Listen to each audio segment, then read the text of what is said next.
श्री कृष्णाय नमः, श्री गोपी जन वल्लभाय नमः, श्रीमदाचार्य चरण कमलेभ्यो नमः, श्री गुसाई जी परम दयाल वे नमः, श्री गुरुभ्यो नमः।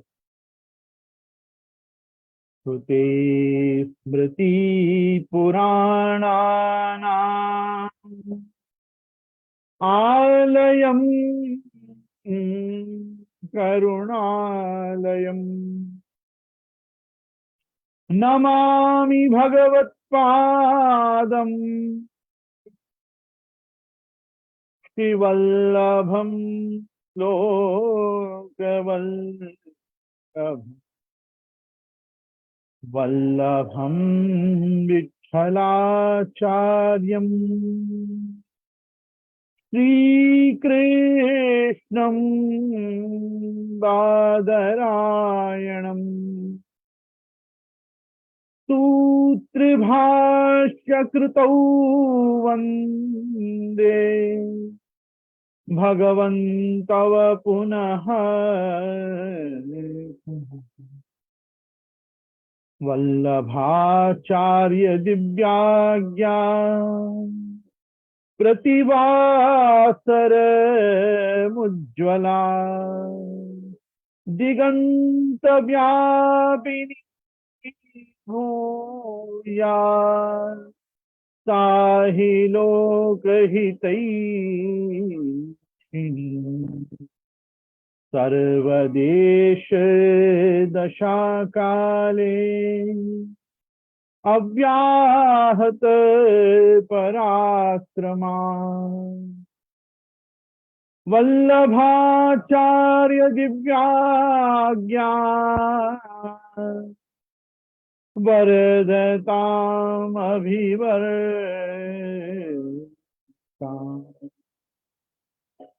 नत्वा श्री वल्लभाचार्यान् पुष्टिमार्गोपदेशकान् विठ्ठलेशान् गुरुन् स्तौमि बालकृष्ण मम प्रभुन्। श्री कृष्णाय नमः, श्री गुरुभ्यो नमः।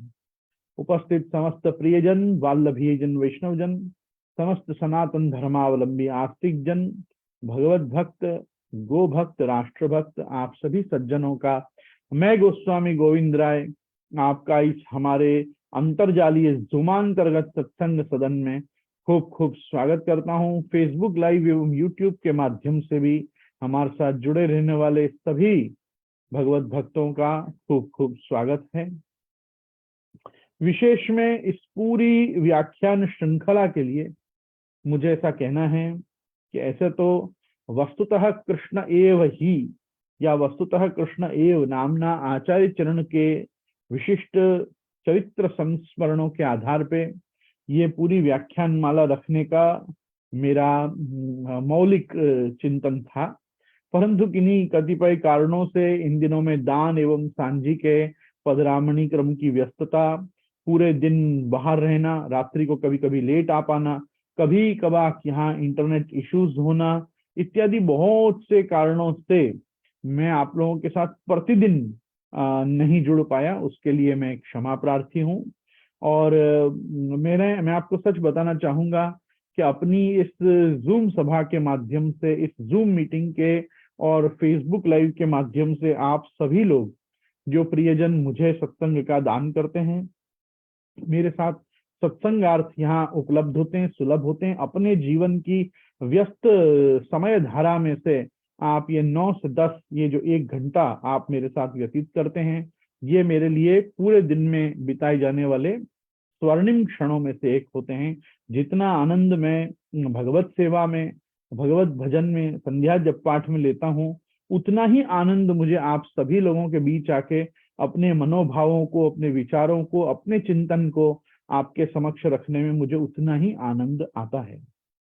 मुझे तो अभी ये आगामी नवरात्रि में भी, कल सर्वपितृ अमावस्या है और परसों से नवरात्र का, आश्विन नवरात्र का क्रम शुरू हो जाता है। ठाकुर जी में भी जवारा बोए जाते हैं और दशहरा पे हम और आप मिलके प्रभु में जवारा की कलगी ठाकुर जी को अंगीकार कराते हैं, माठ भोग धरते हैं, इत्यादि 9 विलास गाए जाते हैं और 9 विलास के साथ करखा के पद गाए जाते हैं पंचमी के बाद से। तो ये सब अपने यहाँ का इतना अति विशिष्ट और आनंदात्मक क्रम होता है कि मैं इन सभी दिनों में नित्य 6 से 7 पुष्टि स्वाध्याय नाम से एक सीरीज 6 to 7 6 से 7 आपके साथ करना चाह रहा था, लेकिन मुझे कुछ विशेष कारणों से मेरे पितृचरण ने बड़े मंदिर बुलवाया है। तो संभव है कि मुझे कल कोट की आरती के बाद अथवा कोट की आरती से पूर्व मैं श्री नंद भवन में श्री कुंवर लाडले लाल प्रभु के दर्शन करते हुए और शायद मैं बड़े मंदिर घर भेगा एक बार होऊंगा पितृचरण के सन्निधान में, और उनके पास शायद मैं आगामी 7 दिन नवरात्रि के वहीं हूँ। और मैं यहाँ उनसे आज्ञा मांग के श्री बालकृष्ण जी के सन्निधान में से मोस्ट प्रोबेबली दशहरा के दिन, जो इस बार नवमी को पड़ रही है, मैं जवारा धराने ही पुनश्च वापी आ पाऊंगा। तो अगर मेरा ये प्रोग्राम इस प्रकार से बनता है तो मैं पुनः एक बार आपसे काफी दिनों के लिए मैं ऑनलाइन आपके बीच में नहीं आ पाऊंगा, क्योंकि उसके बाद मेरा भी एक छोटा सा प्रदेश है और दशहरा से शरद के बीच में हमको शरदकालीन प्रभु की जो शरदोत्सव और महारास आदि की सेवा है वो भी करनी है। साथ ही में हमको ग्रहण भी पालना है। ग्रहण पालना, ग्रहण निकालना, ये सब संप्रदाय में एक अति आवश्यक अंग है। भगवत सेवा की अक्षुण्ण अपरस व्यवस्था को बनाए रखने के लिए तो कतिपय दिन पूर्व से ही ग्रहण की साफ सफाई शुरू होती है। जैसे लोगों के घर में दिवाली की सफाई होती है, वैसे हमारे यहाँ ग्रहण के पूर्व और उत्तर बहुत कार्य होता है। काफी वस्तुएं इसी प्रकार से भंडार भरना पड़ता है कि ग्रहण का दिन आने तक, वेद लगने तक वो सब चीज समाप्त हो जाए और वापस नया भंडार भरने से लेकर और रसोई बाल भोग दूधघर आदि नए ढंग से अपरस काढ़ के पोतने से लेकर और उसके बाद पुनश्च मंदिर मार्जन आदि अपरस करवा के और हर वस्तु को नए ढंग से लाना, क्योंकि प्रायः जो छुआता है वो गीला और चिकना ही छुआता है। तो जो हमको जहां जहां पे भिनाश है वहां खासा करना, जहाँ चिकनाई है वो सब काढ़ना, ये सब चीजों का जो अतिशय सूक्ष्माति सूक्ष्म अन्वेषण करके ध्यान देना आवश्यक होता है, उसके कारण हम ये सब चीजों में अति व्यस्त हो जाते हैं। तो मुझे ऐसा लगता है कि एक तो शरद बहुत बड़ा उत्सव है, रास पंचाध्यायी के श्रृंगार प्रभु में आते हैं और दशहरा के बाद से ठाकुर जी लगातार रास पंचाध्यायी को का दर्शन देने के लिए ही आप यूं समझिए कि 5 मुकुट आप धारण करते हैं एक साथ सड़ंग। ऐसा वर्ष भर में और कभी नहीं होता। बगीचाओं के क्रम में भी एक दिन छोड़ एक दिन मुकुट आते हैं, जैसे नवमी का बगीचा, कुंज एकादशी का बगीचा, तेरस का बगीचा, तो एक दिन छोड़ एक दिन मुकुट आते हैं। इन दिनों में भी दान सांझी में भी जब जब विशिष्ट दान लीला के जो स्थल विशेष सांझी के क्रम में आते जाते हैं, उनके समय पे आप मुकुट धरते हैं। बाकी अन्य अन्य समय में आपके पाग अथवा टोपी टिपारा आदि के श्रृंगार होते हैं। तो ये रास पंचाध्यायी के जो मुकुट हैं ये प्रायः 12, 13, 14 पूनम और प्रतिपदा महाराज का दिन मिला के इस प्रकार से ठाकुर जी आप 5 मुकुट अंगीकार करते हैं। जोड़ी बदलती जाती है, वस्त्र बदलते जाते हैं, लेकिन जो पंचधा रमण है भगवान का, जिसके कारण पंचधा रमण के कारण आत्मना मनसा वाक प्राणिस्तु इंद्रिय और शरीर अर्थात शारीरी पंचमी वाक्या ततो रूपम प्रतिष्ठितम, तो ये रूप प्रतिष्ठा जो भगवान की हुई है रास में, उसके क्रम से रास के 5 मुकुट प्रभु आप अंगीकार करते हैं। प्राय दशहरा दशमी के दिन ही होता है। एकादशी के दिन बहुत से स्थानों में कांच के जवारा धरने का क्रम होता है और अलग से कांच के जवारा की कलगी आप अंगीकार करते हैं। तो द्वादशी, त्रयोदशी, चतुर्दशी, पूनम और प्रतिपदा एकम महारास, इस प्रकार से 5 मुकुट धरते हैं। ये 5 मुकुट साल में कटते नहीं हैं। ऐसे अगर अपन ध्यान देंगे तो कुंज एकादशी के दिन आधा मुकुट फूल का रहता है। इसको मिला के साल भर में 32.5 मुकुट प्रभु आप नियम के धरते हैं। मुकुट के श्रृंगार 32.5, क्योंकि एक समय पे केवल खेल के समय मुकुट का पान बड़ा होकर फूल का मुकुट आता है और उसके बाद वापिस सायंकाल को उत्थापन में नित्य का मुकुट का पान आ जाता है, फूल का मुकुट बड़ा हो जाता है, उस कारण से उसको आधा मुकुट गिना जाता है। ऐसे हम देखेंगे तो कतिपय श्रृंगार प्रणालिकाओं में 16.5 मुकुट का क्रम होता है और हमारे लालन आदि जहाँ बाल लीला प्रधान प्रभु ठाकुर जी विराजते हैं वहां पे 32.5 मुकुट आते हैं। इसके अलावा अगर मुकुट आते हैं तो उष्ण काल में खूब के क्रम से आते हैं, जिसको हम खूब कहते हैं, खूब का श्रृंगार, कहीं कहीं इसको खूंट का श्रृंगार भी कहते हैं। पर खूप, वो खूब का श्रृंगार का अर्थ होता है कि जिसमें मोर पंख का घेरा मुकुट में पीछे ना आता हो। प्राय जितने भी उष्ण काल के मुकुट हैं वो खूब के ही श्रृंगार। शीतकाल में भी करीबन 2 बार आप खूब धरते हैं ठाकुर जी, और प्रायः कभी कभी तो खूब का श्रृंगार कुल्हे कुल्हे पे पान और पान पे मुकुट का श्रृंगार होता है। तो ये सब अपने यहाँ की विशिष्ट क्रम है। तो देखो, अगर सौभाग्य मिलेगा तो इस बार ये नवरात्रि के कुछ दिन श्री बालकृष्ण लाल जी के सन्निधान में बृहन मंदिर मुंबई में व्यतीत होंगे। और अगर किन्हीं कारणों से बड़ों ने आज्ञा की कि नहीं तुम वहीं अभी तुम नवरात्र करो, तो प्रभु कृपा से फिर हमारे पुष्टि स्वाध्याय का क्रम भी जो होगा वो 6 से 7 प्रतिदिन नवरात्रि में बाल अपने भक्ति सेतु की पाठशाला के माध्यम से, हम पाठशाला से वो रिले करेंगे इस चीज को। तो मैं आप सभी लोगों का स्वागत करता हूँ, और साथ में मैं खास अभी टीचर जी से हमारे कहता हूँ, गीता बेन से, कि गीता बेन आज का प्रश्न हमारे समक्ष रखें। और बहुत सारे प्रश्न हमारे फेसबुक पे, यूट्यूब पे आते ही जा रहे हैं। मैं आप सभी लोगों से इस चीज का हृदय पूर्वक मैं वादा करता हूँ कि जैसे ही मैं अब की बार आऊंगा, मैं हर प्रश्न को, आपको मैंने पहले भी कहा था, मैं हर एक प्रश्न को बहुत सीरियसली लेता हूँ। मेरे लिए कोई प्रश्न ऐसा गौण या छोटा प्रश्न नहीं है, पर हाँ मेरी एक व्याख्यान की या उत्तर देने की एक अपनी शैली है जो अति विस्तृत है, विलंबित शैली है। उसके कारण कभी कभी बहुत समय लग जाता है, एक पूरा दिन सत्संग का हमारा निकल जाता है और एक प्रश्न का ही समाधान मांड मांड हो पाता है। तो मैं उसके लिए मैं अब अपने आप को ठीक करूं, उसमें मुझे समय लगेगा। लेकिन आप सभी लोग मेरे को प्रश्न भेज सकते हैं। मैं सब वैष्णवों के प्रश्नों को अभी इस समय कलेक्ट कर रहा हूं। मैं इसलिए कलेक्ट कर रहा हूं, मेरी बात एक ध्यान से सुनिएगा। हमारे यहाँ ये कोरोना काल तक तो अबाध गति से चला, और कोरोना काल के बाद जब नहीं चल पाया तो हमने उसको ऑनलाइन प्रश्नोत्तरी के माध्यम से भी रखा था। आप सभी को याद होगा, आप मेरे श्री गोविंद राय जी नाम के चैनल पे, यूट्यूब पे भी जाके देख सकते हैं कि हम भक्ति वर्धिनी नाम की महासभा रखते थे। नायना के मेरे पूज्य पितृचरण के जन्मदिन से लेकर और श्री गुसाई जी, प्रभु चरण श्री गुसाई जी के उत्सव तक, अर्थात छठ, सातम, आठम और नौम, उसमें भी छठ, सातम, आठम विशिष्ट 3 दिन, ये 3 दिन हम प्रश्नोत्तरी ही करते हैं। हम प्रश्नोत्तरी मतलब पूरी पूरी सभा, 2.5 घंटा की सभा अलग अलग प्रश्नों के समाधान के रूप में ही होती है। तो 4 से 7 बजे तक केवल प्रश्नोत्तरी का ही क्रम होता है। तो मैं अभी यहाँ मेरे साथ उपलब्ध टीचर्स मतलब पूनम बेन गांधी, श्वेता बेन कोटेचा, हमारे गीता बेन मेहता, इन सब लोगों को मैं आज्ञा और आग्रह करना चाहता हूं कि इन सीरीज में भी जो जो क्वेश्चंस हमको आ रहे हैं, वैष्णवों के प्रश्न आ रहे हैं, उनका संकलन करके रखें। उन हर प्रश्न को यूट्यूब और फेसबुक के कमेंट्स में से भी निकाल कर और आप संग्रह करके रखें। और उसके कारण इस वर्ष जब हम हमारी भक्तिवर्धनी महासभा करेंगे तो ये ऑनलाइन आने वाले प्रश्नों का भी हम समाधान उस समय पे करेंगे। उसके पहले जब जब और योग बना कि अब इस समय भी हम सभा कर सकते हैं, उस समय भी ये जूम सभा के माध्यम से या अन्य अन्य विषयों को लेके हम क्रम करेंगे ही। इसलिए जो वैष्णव हमको प्रश्न भेज रहे हैं, मैं उनका बहुत बहुत आभारी हूँ। आप जरूर प्रश्न भेजिए। आपके प्रश्नों के कारण कितने ही लोगों के, कितने ही विचारों का यदि व्यापक रूप से समाधान होता है तो ये आपकी भी एक वैष्णव सेवा ही गिनी जाएगी। तो इसलिए बहुत बहुत धन्यवाद। हाँ गीता बेन, आप बोलिए।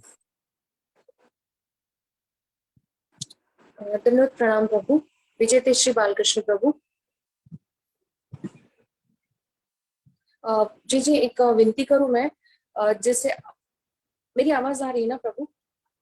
आ रही आपकी आवाज आ रही। अपना जो आपने जो श्राद्ध वाले प्रश्न का समाधान किया था ना, उसी दिन हाँ एक लाइव प्रश्न अपने पास आया था प्रभु फेसबुक पे। हाँ तो वो हाँ पूनम मुझे फॉरवर्ड किया है, तो हाँ क्या मैं पहले वो प्रश्न पढ़ लूं? हाँ, आप पढ़ लें, क्योंकि वो प्रश्न मुझे भी किसी ने पूछा था बाद में भी, तो मुझे शायद उसके बारे में पता है। आप पूछिए, बताइए। जी प्रभु। पूज्य जय जय श्रीए आज्ञा करी કે શ્રાદ્ધ ભગવત પ્રસાદથી કરવું। તો એક પ્રશ્ન છે કે રજોબાઈની વાર્તામાં શ્રી મહાપ્રભુજી શ્રી લક્ષ્મણ ભટ્ટજીના શ્રાદ્ધ માટે રજો પાસેથી ઘી મંગાવે છે, તો ત્યાં એક પ્રશ્ન થાય છે કે ઠાકોરજીના મહાપ્રસાદથી શ્રાદ્ધ કેમ ન કર્યું?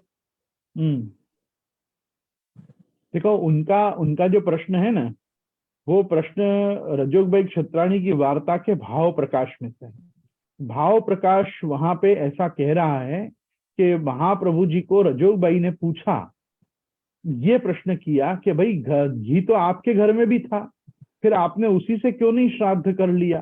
तो श्री महाप्रभु जी ने उत्तर दिया कि वो तो ठाकुर जी के संबंध का था, मतलब भगवत संबंधी वो अन्न प्रसादी घी था, तो मैं उससे श्राद्ध कैसे करता?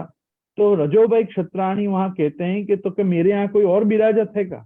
मेरे यहाँ भी तो ठाकुर जी विराज रहे, तो जो मेरा भी जो घी था वो भी तो ठाकुर जी के ही संबंध का था, तो तुमको मैं वो कैसे भेज देती? मतलब अगर तुम्हारे घर विराजते ठाकुर जी के उपयोग में आने वाले घी से श्राद्ध नहीं कर रहे हो, तो मैं कैसे अपने यहाँ से भी भेज दूं? मेरे यहाँ भी तो ठाकुर जी विराज रहे, मेरे यहाँ भी जो घी है वो अन्न प्रसादी में तो ठाकुर जी का ही है।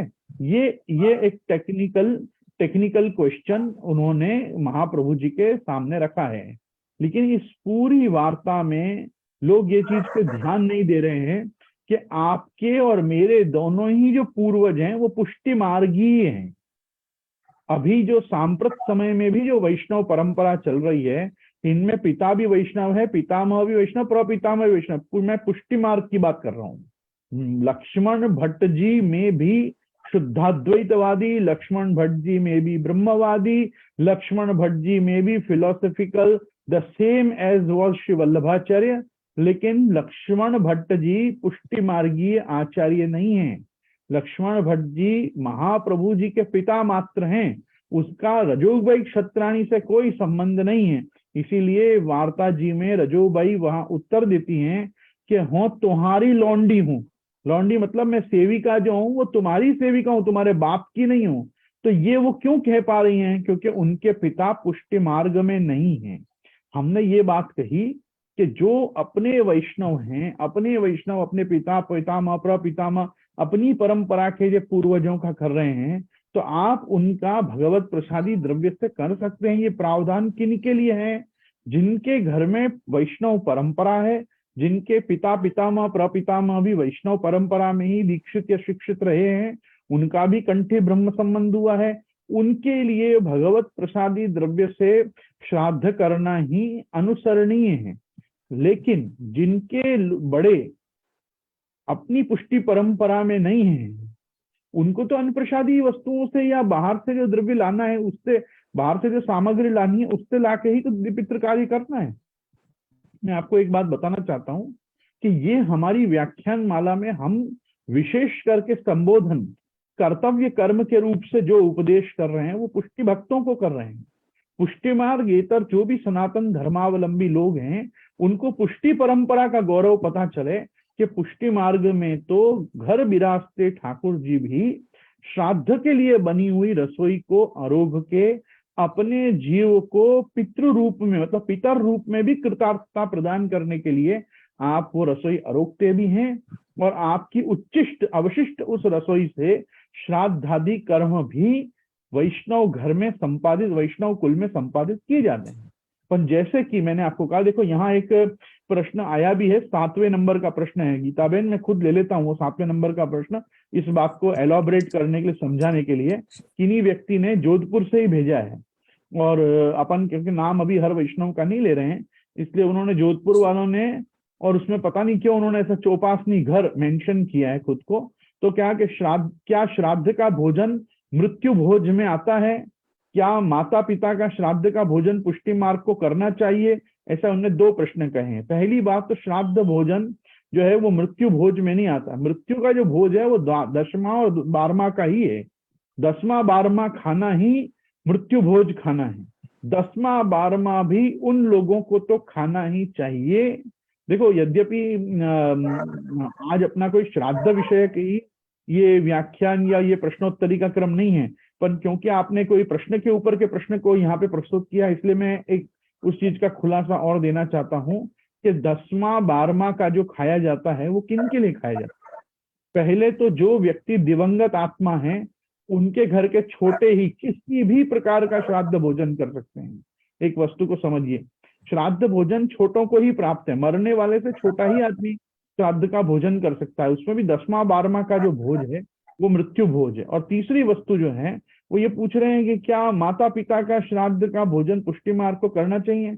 अरे भाई, पुष्टि मार्ग को मैं यही तो समझा रहा हूँ आप पुष्टि मार्गियों को, कि आपके माता पिता भी पुष्टि मार्गी हैं, आप भी पुष्टि मार्गी हो। चलो मान लो आपके माता पिता पुष्टि मार्गी न भी हो, तो भी माता पिता तो माता पिता ही है ना, जो पितृ ऋण से उरण होने के कार्य हैं। वो तो और दैहिक कर्म से लेके ये श्राद्ध आदि क्रम से लेके पिंड दान की व्यवस्था से लेके ये तो हमको करना ही है ना। तो इसमें ये प्रश्न ही क्या है। पुष्टि मार्गियों को कोई सींग और पूंछ थोड़ी लगे हुए हैं।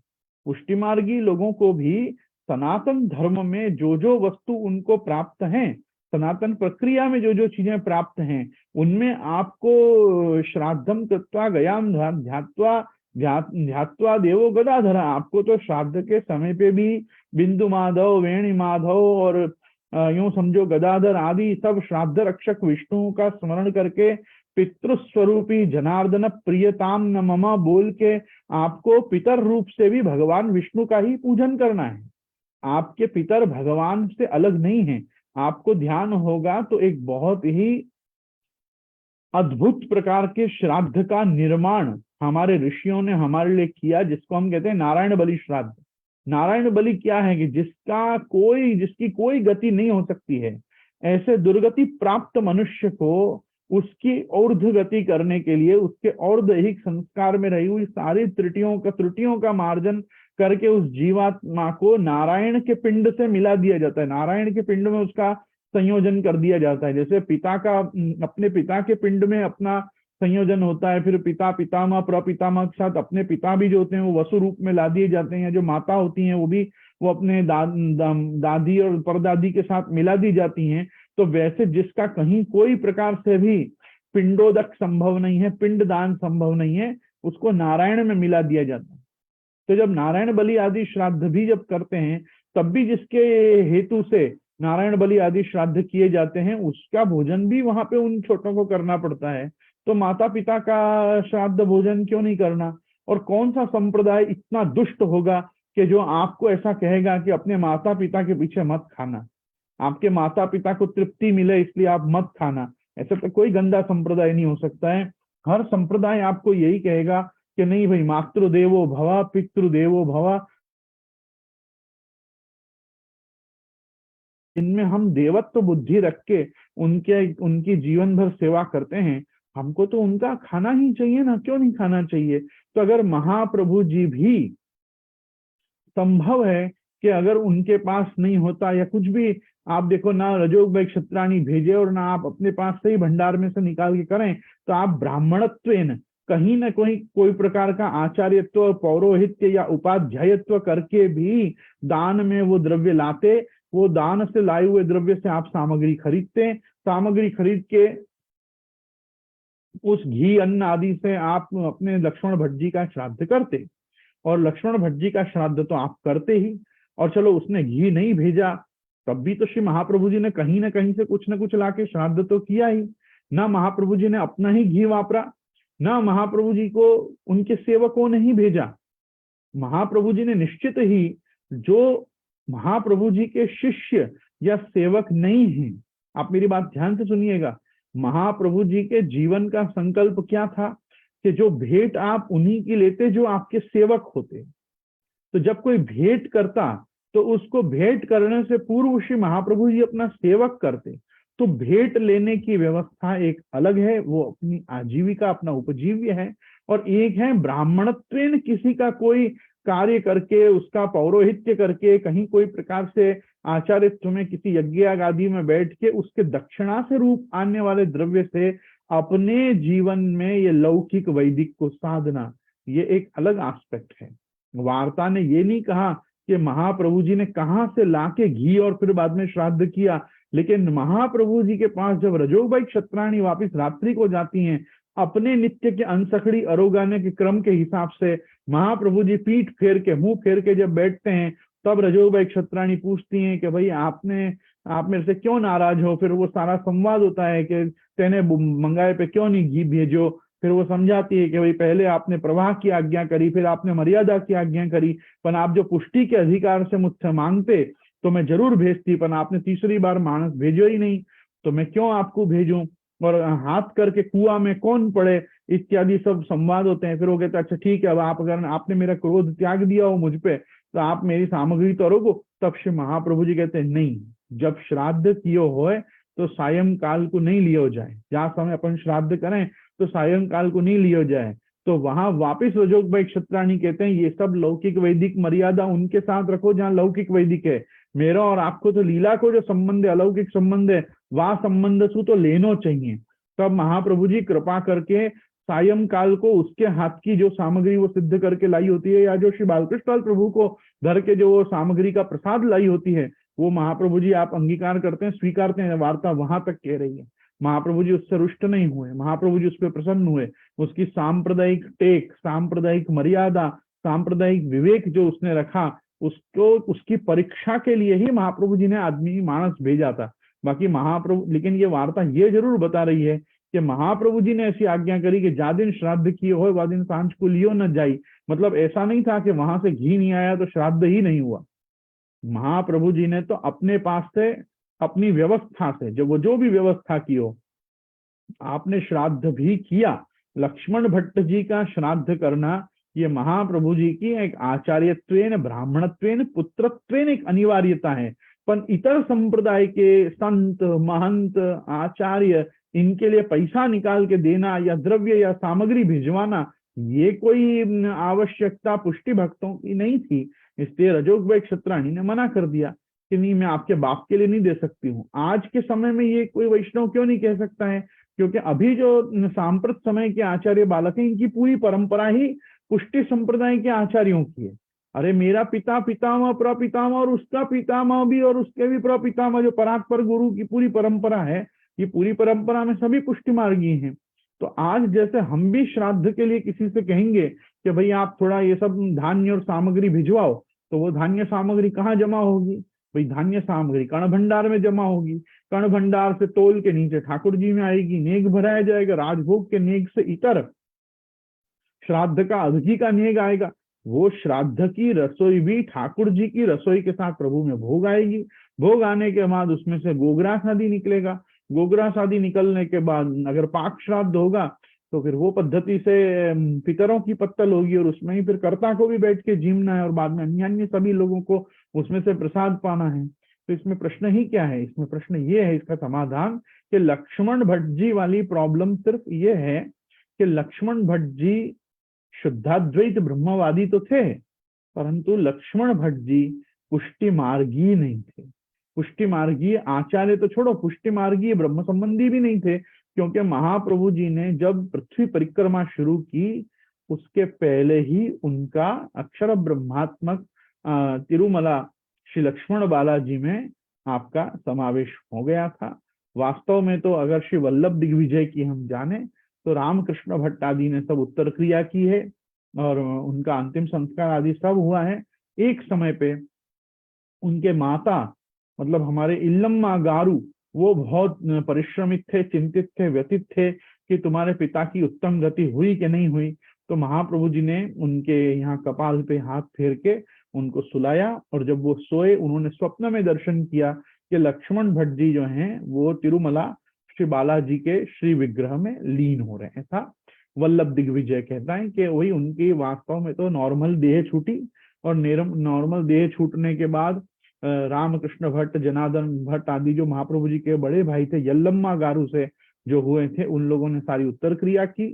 महाप्रभु जी भी संग में रहे, और बाद में एक समय अपनी माँ को संतुष्ट करने के लिए, और यल्लम्मा गारू सती हुई, ऐसा भी वहां वल्लभ दिग्विजय में आता है कि जो इल्लम्मा गारू से बड़ी बहन थी यल्लम्मा गारू, अब वो सती हुई का मतलब बहुत अर्थों में होता है। सती का मतलब ये नहीं कि वो चिता पे कूद गई या वो चिता पे चढ़ गई। बहुत सी साध्वी स्त्रियां पहले ऐसा कोमल हृदय रखती थी कि अगर पति के मृत्यु का समाचार सुना या पति की मृत्यु देखी तो उसी क्षण वो भी विरहाकुल होके, व्यथित होके प्राण छोड़ देती थी।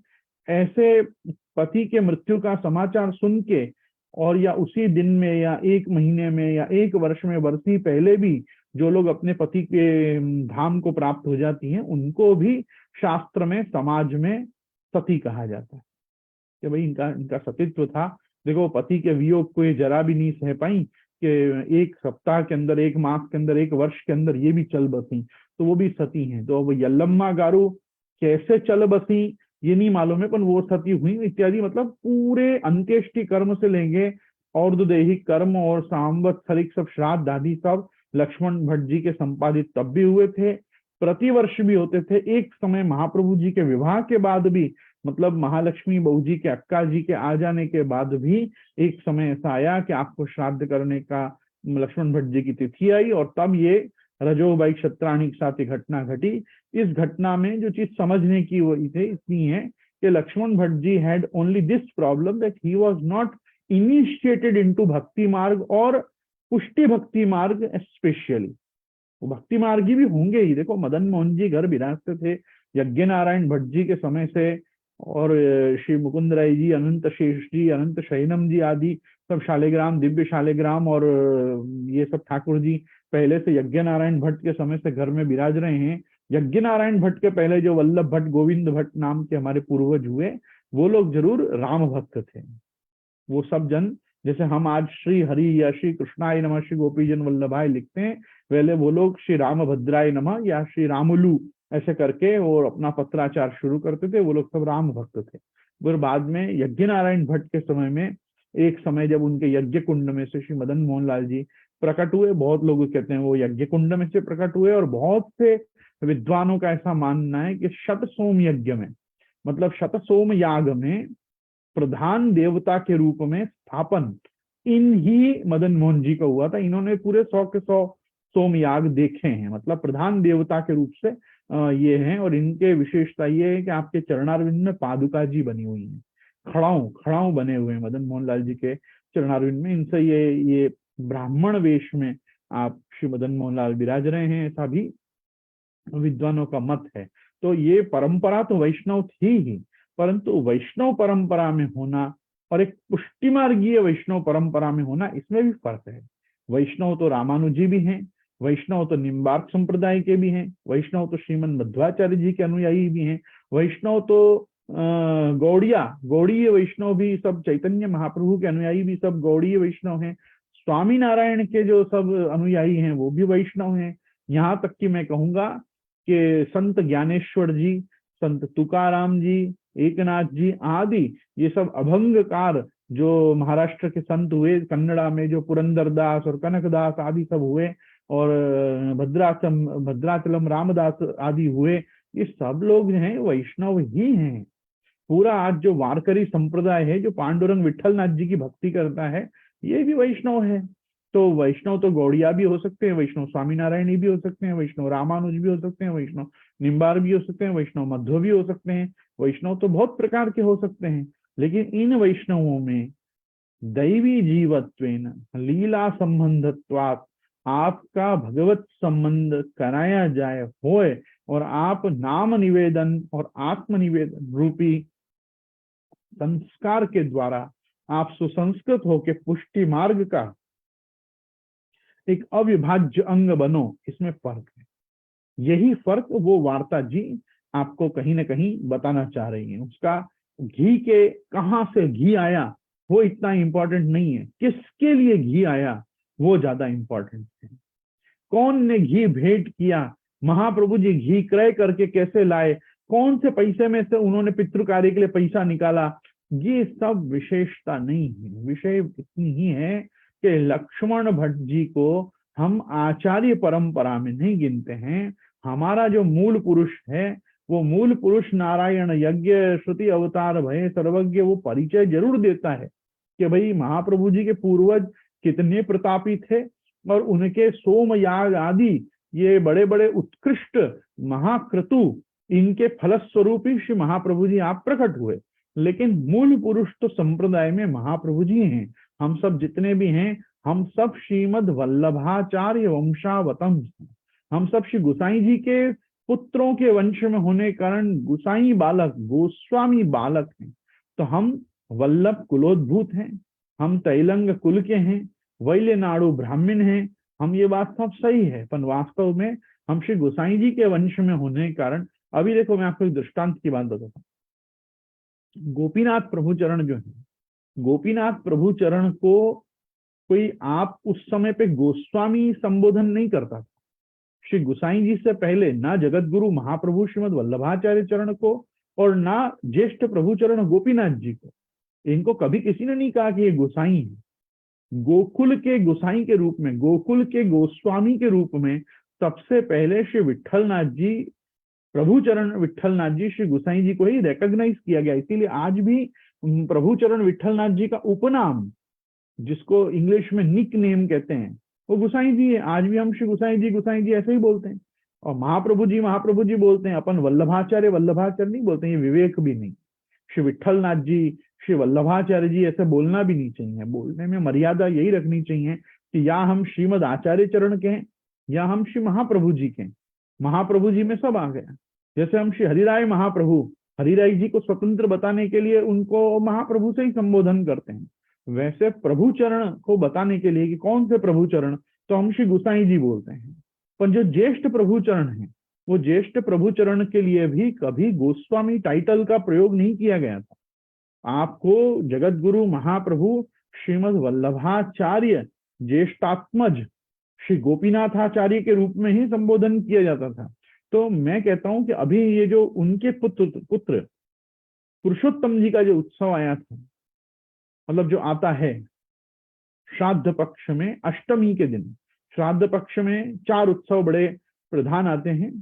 पहला श्री हरिराय महाप्रभु का पंचमी को आता है, फिर पुरुषोत्तम जी का उत्सव अष्टमी को आता है, फिर ये महादान के दूसरे दिन द्वादशी को प्रभु चरण श्री गोपीनाथ जी का उत्सव आता है, और त्रयोदशी को श्री गोसाई जी के तृतीय आत्मज श्री बालकृष्ण जी का उत्सव आता है। तो ये जो 4 उत्सव आते हैं, इनमें आप ध्यान दीजिएगा कि जो पुरुषोत्तम जी का उत्सव आता है, ये भाद्रपद में पुरुषोत्तम जी का एकादशी पे, परिवर्तनी एकादशी पे भी एक उत्सव गया। वो लेख वारे दश दिगंत विजयी पुरुषोत्तम जी, अवतार वादावली जिन्होंने रची, जिन्होंने ऐसे ऐसे प्रकांड वाद प्रकट किए कि जिसके कारण अपने पुष्टि संप्रदाय के शुद्धाद्वैत ब्रह्मवाद का समय समय पर रक्षण हुआ और आज तक होता आ रहा है उनके ग्रंथों के प्रभाव से। तो वो दश दिगंत विजयी पुरुषोत्तम जी का जो उत्सव है, वो दान एकादशी का है। ये जो पुरुषोत्तम जी हैं, ये गोपीनाथ जी के आत्मज हैं।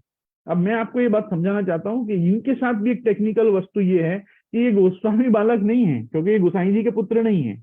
ये कौन है? ये आचार्य बालक। इनको जब हम संबोधन करेंगे तो इनके संबोधन में हम ये नहीं कहेंगे कि गोस्वामी श्री पुरुषोत्तम जी को उत्सव है आज।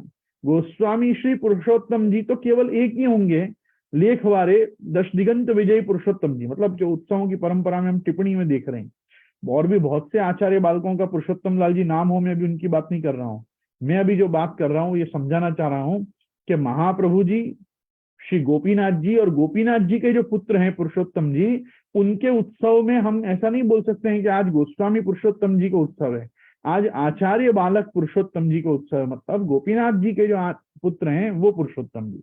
उसी प्रकार से जैसे गोसाई श्री विट्ठलनाथ जी होते हैं, वैसे गोसाई श्री गोपीनाथ जी कभी अपन ने नहीं पढ़ा, कहीं भी लिखा ही नहीं गया आज तक। क्यों नहीं लिखा गया? क्योंकि गोसाई टाइटल, गोस्वामी टाइटल, गो नाम इंद्रिय, गो नाम वेद, गो नाम गावह, बहुत से अर्थों में इंद्रिय जित होने के कारण भी गोसाई हैं। आप सारी इंद्रियों को वश में करके बैठे हैं, इसलिए तो गोसाई हैं ही, लेकिन साथ में आपकी वेद राशि पे, वेदों की सत्ता पे आपका संपूर्ण अधिकार है, इसलिए भी आप गोसाई हैं।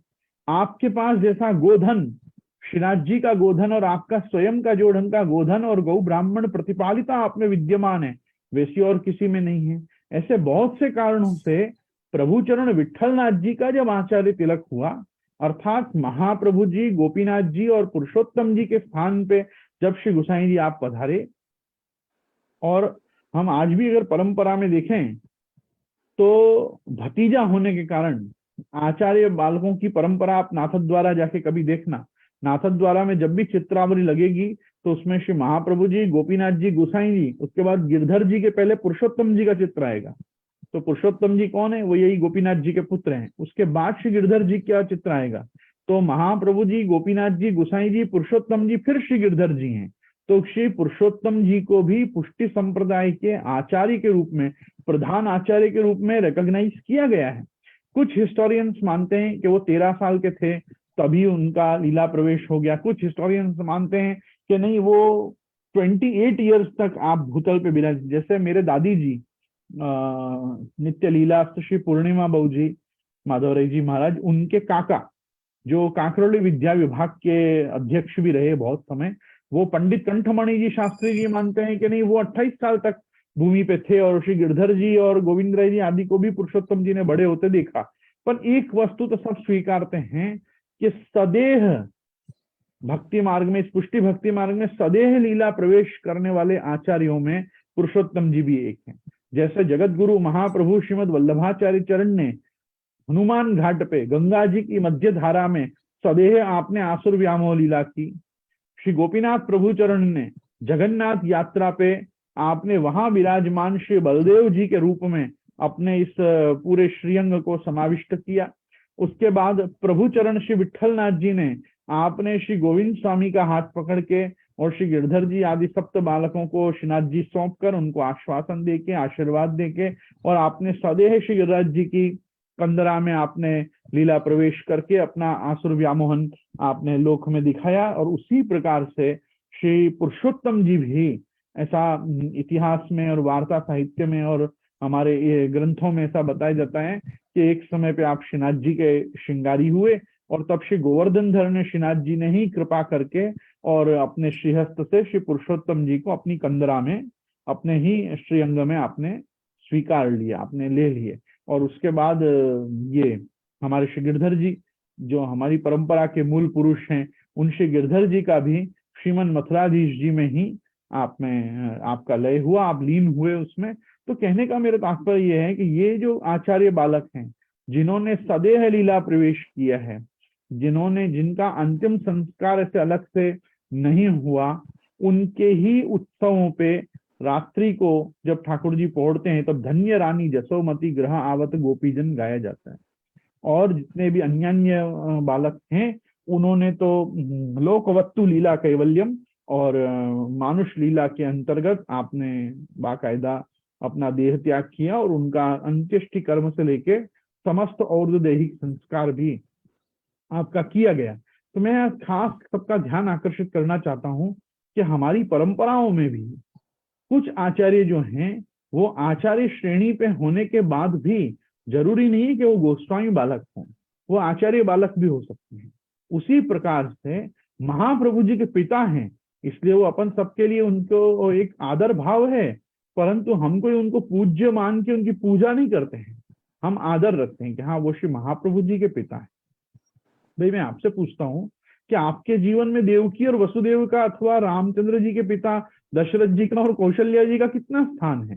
भाई जो स्थान आपके जीवन में श्री ठाकुर जी के लिए और रामचंद्र जी के लिए होगा, वो स्थान थोड़ी कोई दशरथ जी के लिए और कौशल्या जी के लिए आपके हृदय में आ जाएगा। यहाँ बहुत धन्य धन्य भाग्य मानोगे कि अरे इनके घर में रामावतार हुआ, इनके घर में कृष्णावतार हुआ। अरे जो आदमी वामन जी की भक्ति करेगा उसको कश्यप अदिति से क्या संबंध है, वो उनकी करेगा। आज भी ऐसे लाखों करोड़ों गणपति के भक्त हैं कि जिनको महादेव जी में कोई विशेष श्रद्धा हो। जरूरी नहीं है कि वही महादेव जी और पार्वती जी तो कारण है, उसमें भी विशेष गौरी जी पार्वती जी कारण है कि जिनके कारण गणपति जी इन एग्जिस्टेंस आए हैं। तो हमको भगवती के प्रति भी ऐसा भाव रखना चाहिए। नहीं, उनके लिए गणपति अगर मूल आराध्य उपास्य और प्रधान देवता है तो गणपति ही हैं। उसी प्रकार से हमारे 84 वैष्णवों के लिए भी ठीक छे लक्ष्मण भट्ट जी छे महाप्रभु जी ना पप्पा, इससे ज्यादा और कुछ भी नहीं था। इसलिए उन्होंने घी देने से मना कर दिया, तो उन्होंने अपनी सांप्रदायिक और विशेष करके मार्गीय परंपरा का रक्षण ही किया, जिससे महाप्रभु जी प्रसन्न हुए। आप देखो भाई ऐसे बहुत से लोग हैं जो रजोग भाई क्षत्राणी को डांपणी मानते हैं आज भी, कि उसको इतना डांपण नहीं करना चाहिए, उसको इतना महाप्रभु जी के सामने बोलना नहीं चाहिए, महाप्रभु जी ने एक बार मंगाया तो घी भेज देना चाहिए। वो ठीक है, वो तुम्हारी भावना हो, तुम उसको लौकिक ढंग से देख रहे हो, पर ये तो देखो कि तुम उससे गुस्सा हो कि नहीं हो, उससे क्या फर्क पड़ता है। महाप्रभु जी तो अंत तो गत्वा उससे प्रसन्न ही हुए, उसके आचरण से, उसके तर्क से, उसके सामने जवाब देने से। महाप्रभु जी यही जवाब, यही निष्ठा, यही आदर भाव और यही समर्पण के महाप्रभु जी के प्रति उसका समर्पण कैसा है, कुछ यही तो टेस्ट करने के लिए वो वार्ता में उसको घर आदमी भेजा कि जाओ आंसू घी मांग के ला। तो आप देखो, और घी भी क्या है, स्नेह का, परिपूर्ण स्नेह का स्वरूप है।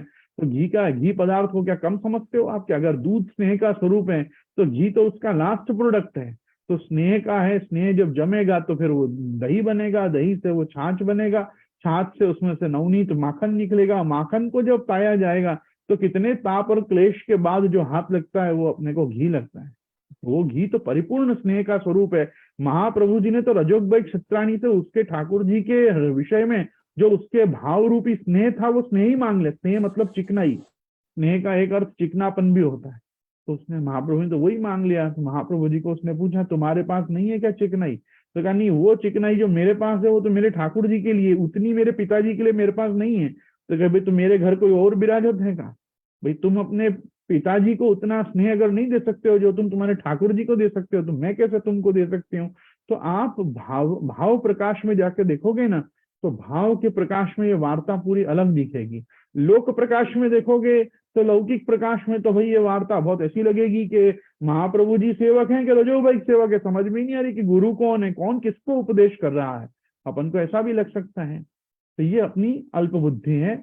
अपने तो ये चीज का आनंद मानना चाहिए कि वल्लभाचार्य जी बड़े प्रसन्न हुए, और आचार्य चरण की प्रसन्नता में ही सबकी प्रसन्नता है। उससे गोकुलनाथ जी भी प्रसन्न हुए, उससे श्री हरिराय जी भी प्रसन्न हुए। गोकुलनाथ जी मतलब वार्ताकार और हरिराय जी मतलब भाव प्रकाश का।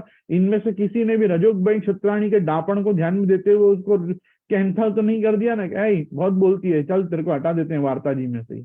ऐसा तो नहीं हुआ। उल्टे और हम आज की वार्ता गा रहे हैं और ये समझ रहे हैं कि भाई अपने पास भी रोज लोग जो चंदा मांगने आवे कि आज नवरात्रि का चंदा दो, ने आज गणपति का चंदा दो, ना आज इसका चंदा दो, उसका चंदा दो, उसको भी चौकड़ी रख देनी चाहिए। और महाप्रभु जी को विनती करनी चाहिए, हो तुम्हारी लोंडी हूँ, इन सब की नहीं, मैं इन सब धार्मिक कार्यों में क्यों द्रव्य का विनियोग करूं? अगर धर्म कार्य में ही द्रव्य का विनियोग करना है तो अपने ठाकुर जी, गुरु के ठाकुर जी, गाय की सेवा, वैष्णव की सेवा, ब्राह्मणों की सेवा, इन सबों में करना चाहिए। फिर ये क्या यहाँ भी चंदा दे दिया, वहां भी चंदा दे दिया, ये सब करके अपन और पाप में पड़ते हैं। अरे तुम्हारे चंदा लेके जाने के बाद उसने पूजा की कि दारू पी, उसका तुमको क्या मालूमात है? इसलिए हर जगह पे कुछ ना कुछ देने के लिए झट जेब में हाथ भी नहीं डालना चाहिए, और जहां देना चाहिए वहां पे जेब पे जिप लगा के भी नहीं बैठ जाना चाहिए कि नहीं यहाँ तो कैसे दें, कैसे दियो जाए, इतनो कहाँ सु दे, नहीं तब देना भी पड़े, तब देना भी पड़े। अरे कहा वहां प्रभु जी को बस चलता तो उसके यहाँ से दूध भी मंगा लेते, दही भी मंगा लेते, माखन भी मंगा लेते, घी भी मंगा लेते। और जिनके कृष्णदेव राय और राजा रामभद्र जैसे सेवक हैं, उनको क्या रजोगबई क्षत्राणी जैसी, मैं कहूँ जिसके पति नहीं, जिसके पिता नहीं, जिसके पुत्र नहीं, ऐसे क्या से घी मंगाना विशिष्ट रहा? ऐसा नहीं है। ये सब प्रेम, भाव, समर्पण, निष्ठा और भक्ति, इनकी बातें हैं।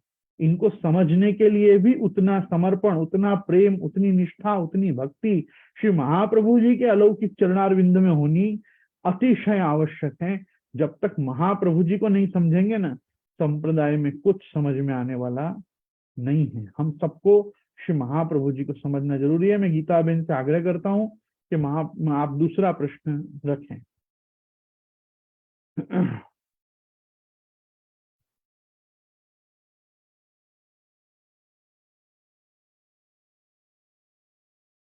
भक्ति से तो गीता बहन का सही इलेक्ट्रॉनिक है। खोलो, माइक्रोफोन हाँ खोलो।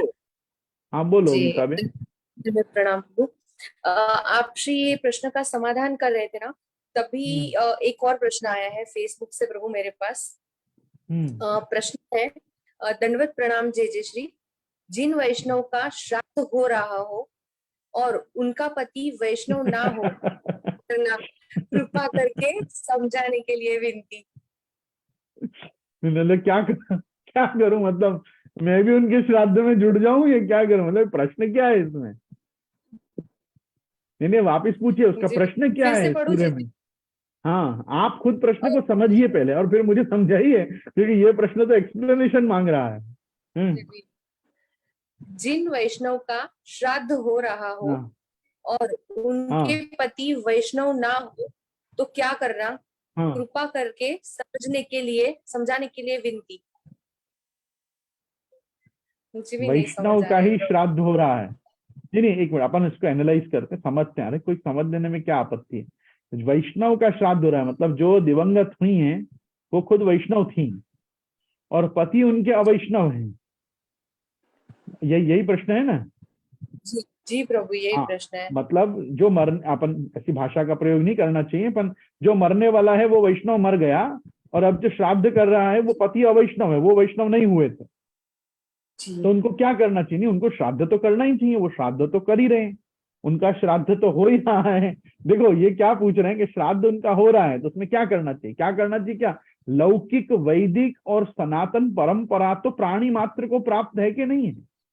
आप एक बात को समझिए, वैष्णव का जो श्राद्ध हो रहा है, अब एक वस्तु समझो कि अगर कोई व्यक्ति के कि भाई पुष्टि मार्गीय व्यक्ति अगर गोलोकवासी हुआ है, लीला में प्रवेश उसका अगर हुआ है, तो उसको तो फिर पीछे श्राद्ध आदि कर्म की आवश्यकता ही नहीं है। संभव है किसी का ऐसा तर्क आवे, हो भी सकता है, ये तर्क सही भी है। मैं आपको कहूं न करे नारायण मैं कल मरूं, तो मैं तो लीला में ही जाने वाला हूं, मुझे तो विश्वास है, मेरी कंठी पे विश्वास है, मेरे ब्रह्म संबंध पे विश्वास है, मेरे गुरुदेव पे विश्वास है, मेरे संप्रदाय के सिद्धांतों में, और यावत जो मैंने अभी तक पढ़ा है इससे मैं तो ये जाना हूं कि अगर मैं इस लोक में आया भी हूं तो मैं लीला सृष्टि हूं, और मैं जब लीला का संवरण करके यहाँ से जाऊंगा तब भी मैं लीला के धाम में ही जाऊंगा। तो अगर मैं जाने वाला हूं तो क्या मेरे पीछे से मेरे बच्चे या उनके बच्चे या मेरे जो भी उस समय पे उत्तराधिकारी या वारिस हों, उनको क्या मेरा और दैहिक कर्म नहीं करना? एक वस्तु तो हर व्यक्ति इस सभा में ही नहीं, इस संसार में जो भी मेरी वाणी को सुन रहे हो वो सुन लीजिए, हर मनुष्य अपने उत्तम कर्मों के पुण्य के प्रभाव से ही ऊर्ध्वलोक में जाता है, चाहे वो स्वर्ग में जाए, वैकुंठ में जाए, रुद्रलोक में जाए, गोलोक में जाए, साकेत धाम में जाए, भगवान के किसी भी रूप लीला विग्रह के धाम में वो जा रहा है ना, वो अपने पुण्यों के प्रभाव से जा रहा है। तुम्हारे श्राद्ध तर्पण तिलोदक से नहीं जा रहा है, वो कर्म करने से तुम पितृऋण से उर्ण हो रहे हो। मनुष्य जो अपने बड़ों के लिए, बाप दादाओं के लिए श्राद्ध का तर्पण और पिंडदान कर रहा है, वो खुद के कल्याण के लिए कर रहा है, वो खुद के उद्धार के लिए कर रहा है, उसकी अधोगति नहीं हो। अरे मैं लोगों को पूछता हूं, मरने वाला तो मर गया, पितृदोष किसको लगता है? नीचे वालों को लगता है कि ऊपर वालों को लगता है? ऊपर वाला तो गया, उसको तो जहां जाना है जाना, गया, मस्त आनंद कर रहा है वो तो। वही वो अगर अच्छे कर्म किए होंगे और कोई पाप नहीं किए होंगे तो स्वर्ग तो कम से कम गया होगा। चलो कंठी ली हो, कोई भी संप्रदाय से कंठी ली हो तो कम से कम वैकुंठ गया होगा।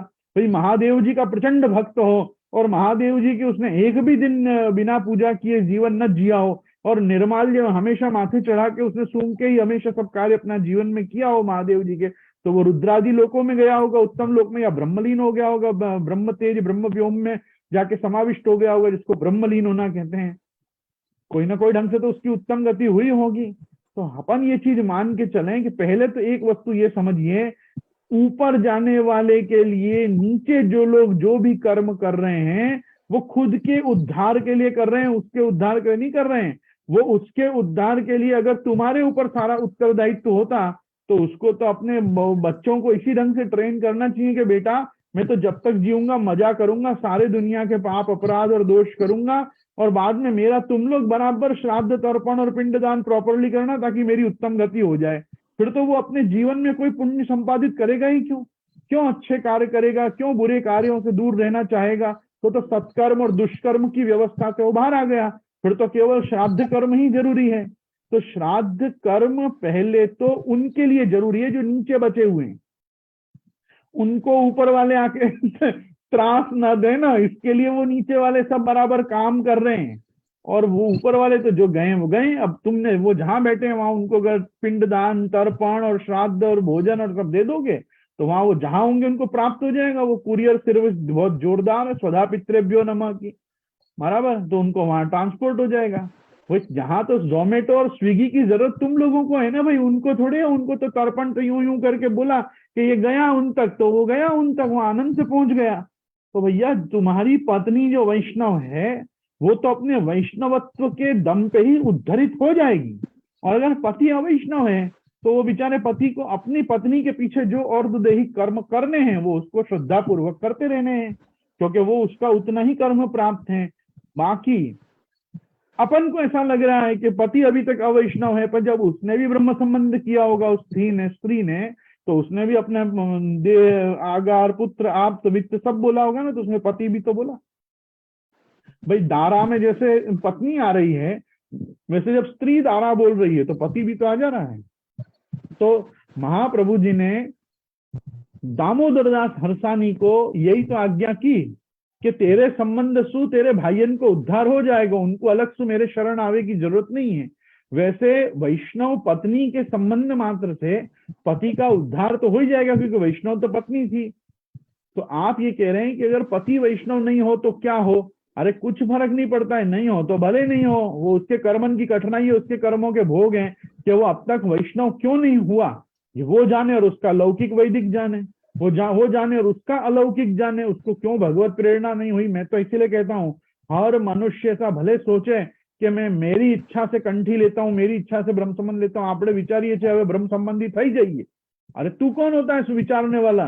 दैवत्वेन गुरोर अनुग्रह विषाद जाता प्रपत्तिर यदा, प्रपत्ति जो तेरी होगी, जो तेरी प्रपन्नता सिद्ध होगी, जो तेरी शरणागति होगी, वो दैवत्वेन होगी। तेरे प्रारब्ध में अगर ऐसा होगा और तुझ पे अगर गुरु का अनुग्रह कोई ना कोई ढंग से हुआ तो तुम्हारे प्रारब्ध में भगवत शरणागति, और जिस दिन गुरु का अनुग्रह, ये दो योग आके बैठेंगे, उस दिन तुम्हारे को हृदय में भावना आएगी कि आपने कंठी तो लेवी जोइए, आपने ब्रह्म संबंधी तो थवू जोइए, हमको कंठी ब्रह्म संबंध तो लेना चाहिए, हमको गुरु करना चाहिए, हमको संप्रदाय स्वीकारना चाहिए, हमको किसी एक संप्रदाय की परिपाटी या एक संप्रदाय की व्यवस्था से हमको संबंधित होके, संबद्ध होके, और हमको देव उपासना की प्रक्रिया में लगना चाहिए। तो ये सब चीजें करने के लिए जो अच्छे विचारों का भी आना है, उसका भी एक दिन भगवान ने नक्की किया होता है। किन्हीं का जल्दी किया होता है, किन्हीं का लेट किया होता है। कोई व्यक्ति को बुढ़ापे में भी जाके होता है कि अब ब्रह्म संबंध ले लें। कितने ही लोगों को तो बताया ही ये जाता है कि अभी इसे क्या करना है, अभी तो बहुत जवानी है, अभी तो मजा करो, बूढ़े होंगे तब भक्ति भी कर लेंगे। अरे बूढ़े होगे तो भक्ति करोगे कहीं से? कान के समय कान है, आंख के समय क्या छे, जब बूढ़े हो जाओगे तो कौन की भक्ति करोगे? तब लोग तुम्हारी भक्ति करेंगे, पूरे चंदन की माला लाके टांग देंगे तुम पे, क्योंकि तुम कुछ काम के ही नहीं रहोगे। इसलिए ये जो है कौमाराद आचरित धर्म, कुमार दशा में आए नहीं, 5 वर्ष के ऊपर हुए नहीं, तब से धर्म का आचरण करना चाहिए।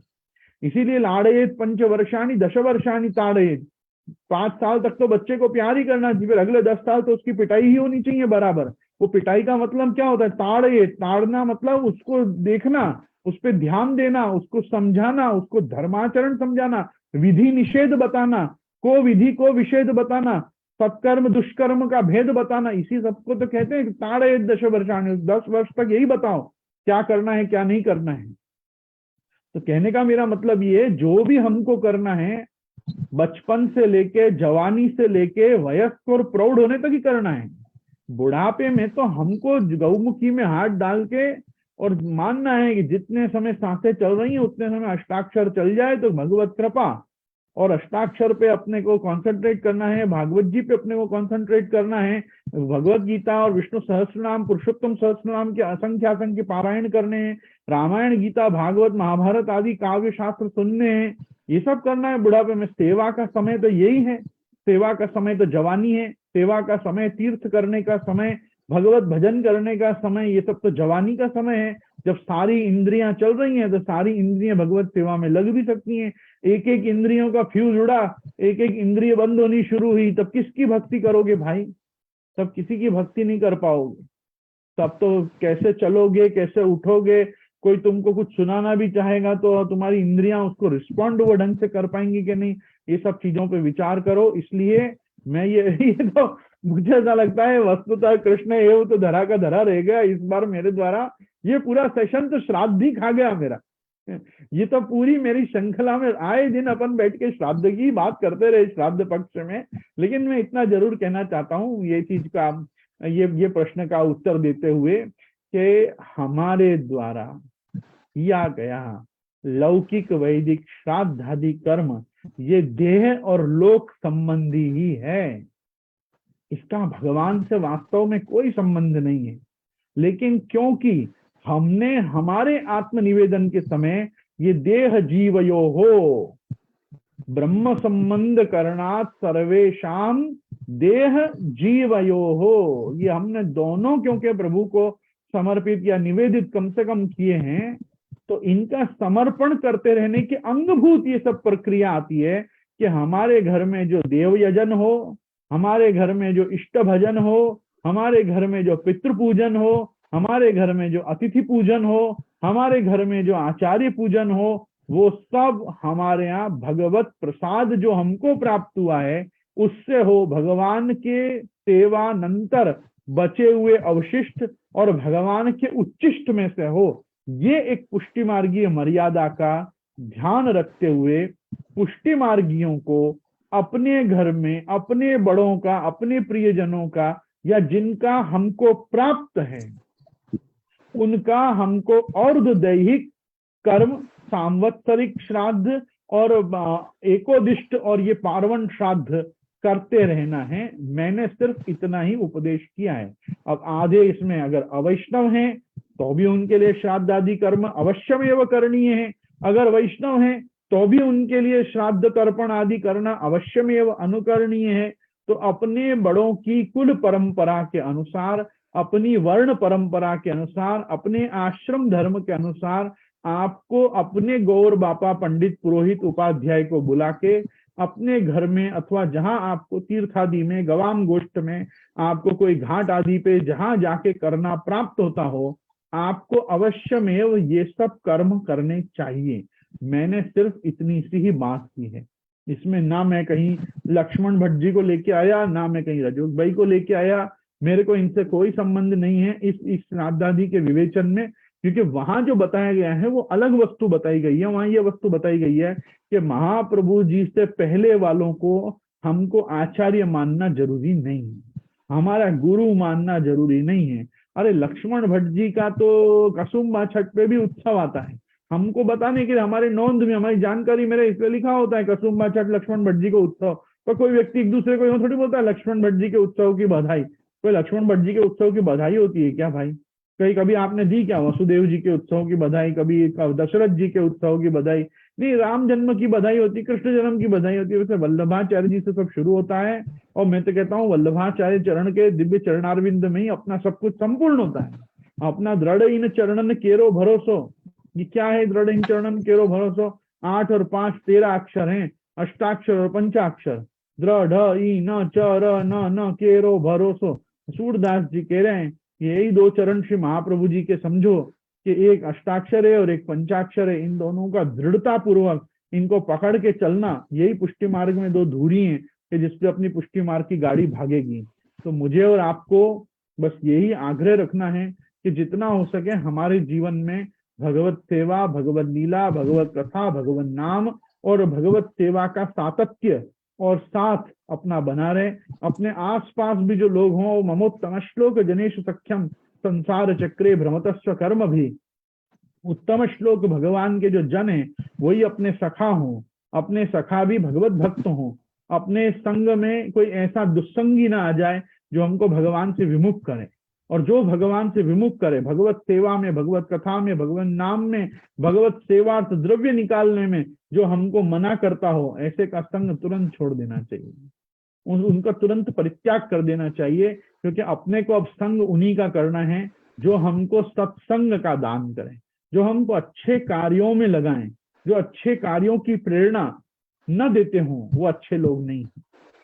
देखो, लौकिक में आपको भाषण देने वाले और लौकिक में आपको उपदेश करने वाले 1000 मिल जाएंगे, और मिलने भी चाहिए। उनसे उनके लौकिक ज्ञान भी लेके अपने को लौकिक भी साधना चाहिए। पर अपना भगवत कृपा से पुष्टि भक्तों का संसार भी अलौकिक होता है, अपना संसार लौकिक नहीं होता है। इसलिए अपना संसार क्लेश कारक नहीं होता है, अपना संसार अपन भगवत अनुकूल करते हैं।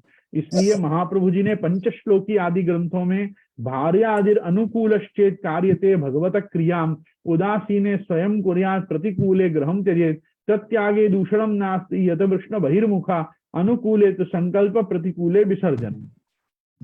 भगवत सेवा में जो आपका साथ दें उन सबको तो साथ में रखिए, और भगवत सेवा में जो आपको विमुख करते हो उन सबको दूर की राम राम कर दीजिए।